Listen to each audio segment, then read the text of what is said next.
Alright, so I recently bought a Micro Gotek from a guy called Zaxon on SellMyRetro.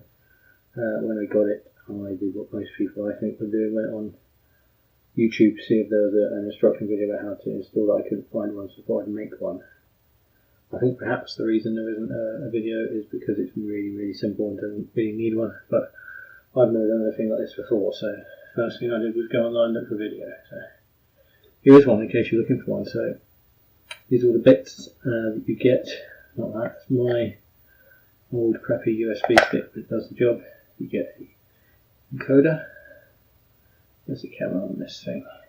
There we go. Focus, come on. You know you want to. That's what happens at the light. There you go. That, and there's the USB. Again, out of focus. And you'll see a little screen. Really cool little thing. The buzzer there. That's to mimic the noise of the floppy drive. And the main board. See, I've already taken the floppy drive off my Amiga 600 here. With all the cables out. And she's ready to go. It's open and plugged in, but it's power's not on. So first thing, I have another screen you can't see on Zaxon's listing on SellMyRetro. It's actually got the pin out, so I've got that up on the screen so I can look at those as I go. So I'd do the same, and then just do as I do. Well, I'm winging it a bit as well. So let's all hope for the best, shall we? So to start off with, looking at the board like that, I'm going to have a look and see what this top set. So on the pin out, so I can see it's listed as the screen, and the ground is on the inside of those 4 pins. So I'm going to take screen. It's actually listed. I can't get this camera to focus, but it's on the very outside side. Nope, I think it's listed as ground. So I just need a little on the 4 pin cables. I'm going to use the red end for ground. Why not?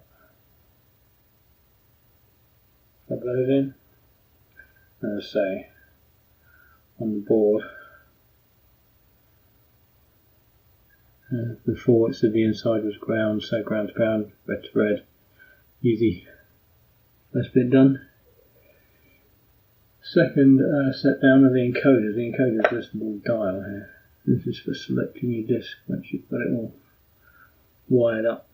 I'm going to use this little cable, and again this is saying that ground is at the inside again, so I'll stick with red as my colour for ground, and just again plug that in there. So actually listed. This little board that the encoder is on doesn't have any writing on it for ground, so I'm going to take a punt. No power in it, so it doesn't really matter if it goes in backwards, it just won't work. I'll swap it out later. So there's 2. And that means lastly the female USB socket. It says ground, it's on the outside here. I've got this cable, no red on this one, but purple's closer, so my grounds are similar colours, they're not the same. And again, looking at the pin out, ground's on the outside, so fairly straightforward. So that's those 4. And lastly is the buzzer. On the thing, there's 2 little cable points just here.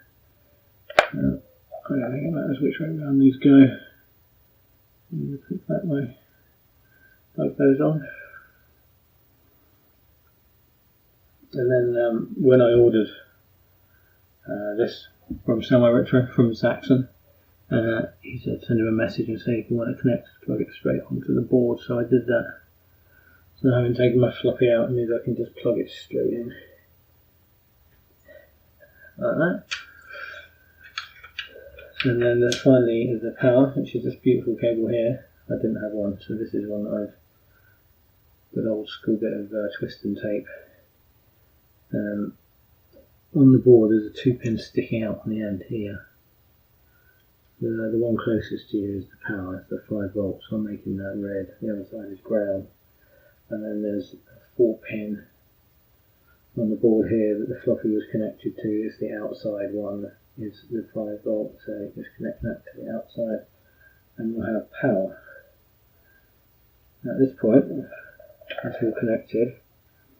I'm going to put the case partially back on, so I need the keyboard for the next bit.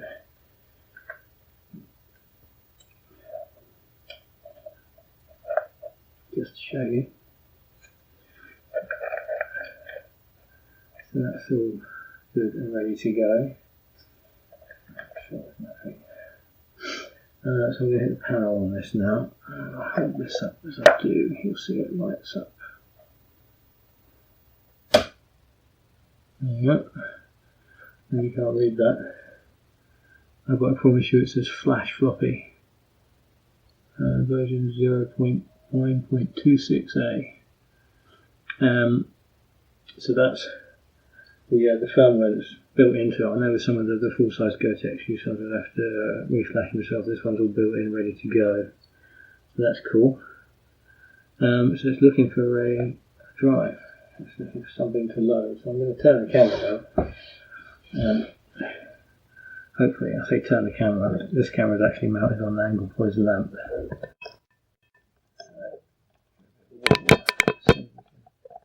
Get some motion sickness.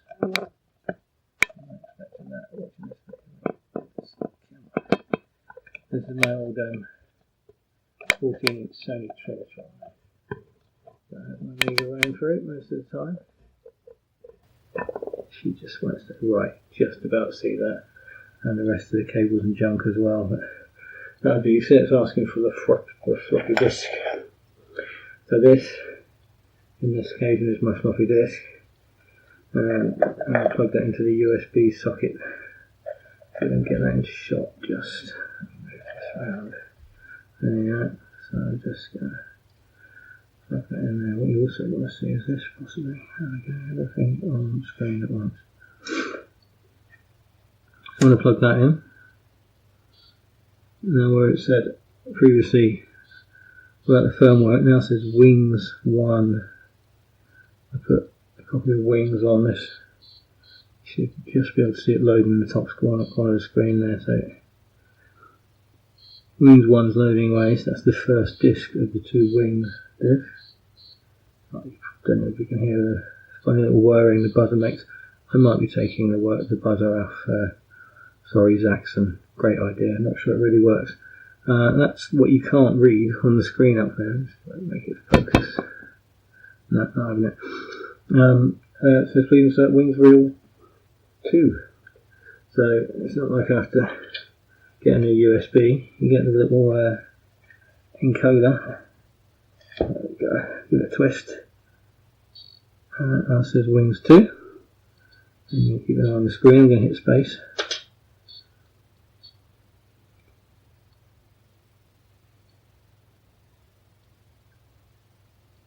And dramatic pause.